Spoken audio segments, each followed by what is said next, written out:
प्रश्नावली 4.4 का अब हम प्रश्न दूसरा सॉल्व करेंगे। हमने संपूर्ण कक्षा 10 एनसीईआरटी गणित को हल कर दिया है। यदि आप संपूर्ण कक्षा 10 एनसीईआरटी गणित को हल सहित देखना चाहते हैं तो डिस्क्रिप्शन ज़रूर चेक करें। तो यहाँ पर दूसरा प्रश्न देखेंगे। निम्न प्रत्येक द्विघात समीकरण में k का ऐसा मान ज्ञात कीजिए कि उसकी दो बराबर मूल हों। तो यहाँ पर इन दोनों द्विघात समीकरणों में k का मान ज्ञात करना है हमें। तो यहाँ पर पहला ही सॉल्व करेंगे हम। तो इस समीकरण को ज्यों का त्यों उतार लेते हैं। अब इस समीकरण की तुलना कर देते हैं। ax square plus bx plus c बराबर 0 से a b c के मान निकाल लेंगे हम। इस प्रकार तुलना करेंगे इस समीकरण से ax square plus bx plus c बराबर 0 की। तो a का मान आ जाएगा 2,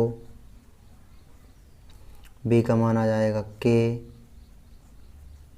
c का मान आ जाएगा 3। अब यहाँ पर लगा देंगे सूत्र बी स्क्वायर माइनस 4ac। अब द्विघाती सूत्र। अब मूल बराबर होने के लिए बी स्क्वायर माइनस 4ac का मान होना चाहिए 0 के बराबर। तो ये 0, तो ये सूत्र लगा देंगे हम बी स्क्वायर माइनस 4ac बराबर 0।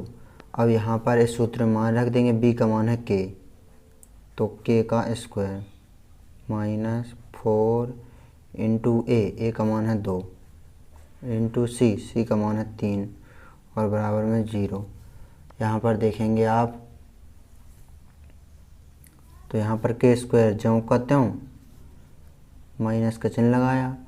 3 दूनी 6, 6 चौके 24 बराबर में 0। k स्क्वायर ज्यों के त्यों माइनस के 24 बराबर को इस तरफ गए प्लस के 24 हो गए और k पर से वर्ग हटेगा तो उस तरफ आ जाएगा अंडर रूट। तो अंडर रूट 24 हो जाएंगे। अब यहाँ पर 24 का करेंगे गुणनखंड। तो इस प्रकार होता है अंडर रूट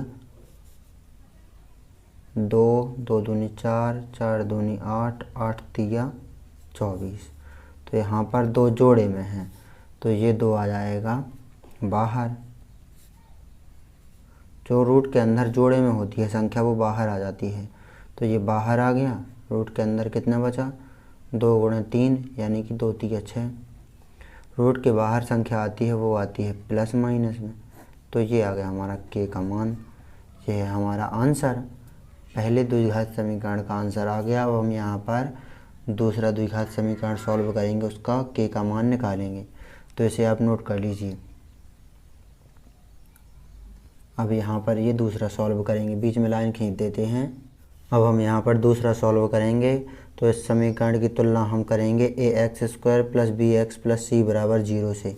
लेकिन अभी ये समीकरण सरल नहीं है। यहाँ पर kx इन दोनों के गुणा में है तो पहले kx का इन दोनों में गुणा कर देंगे, फिर ये समीकरण सरल हो जाएगा इस समीकरण की तरह सिंपल।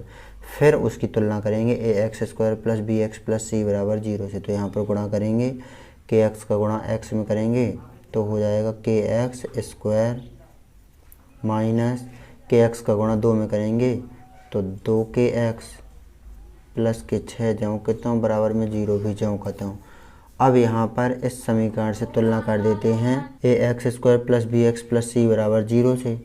तो यहाँ पर ax square plus bx plus c बराबर 0 से तुलना करने पर इस समीकरण की, तो यहाँ पर a का मान हो जाएगा k,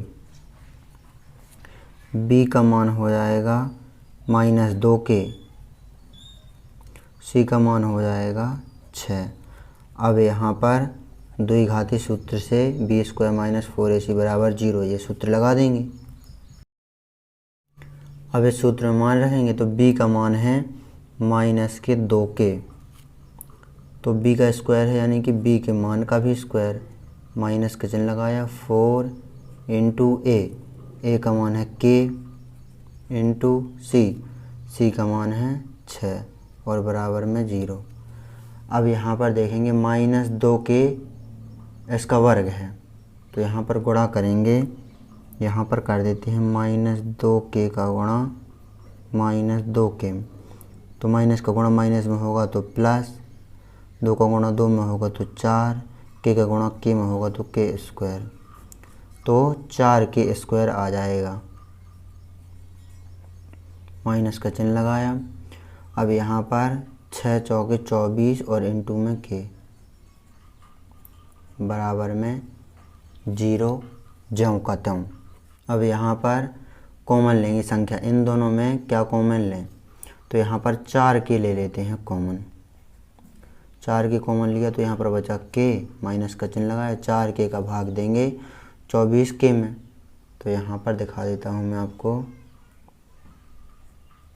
24 के में 4 के का भाग देंगे, के से के कैंसिल, 4 छंग 24 तो 6 आ जाएगा यहाँ पर, और बराबर में 0। अब यहाँ पर 4 के बराबर में 0 कर देते हैं और के माइनस 6 के बराबर में भी 0 कर देते हैं। अब यहाँ पर पक्षांतरण कर देंगे क्योंकि हमें के का मान चाहिए।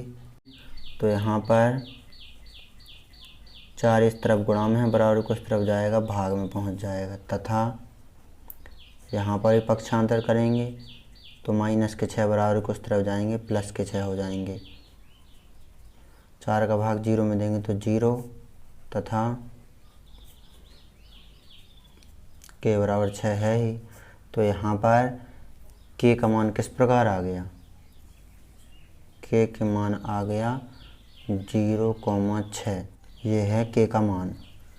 तो इस प्रकार आपको प्रश्नावली 4.4 का प्रश्न दूसरा अच्छी तरह से सॉल्व कर लेना है। परीक्षा की दृष्टि से बहुत अधिक महत्वपूर्ण प्रश्न है, तो नोट कर लीजिए इस प्रश्न को अच्छी तरह से।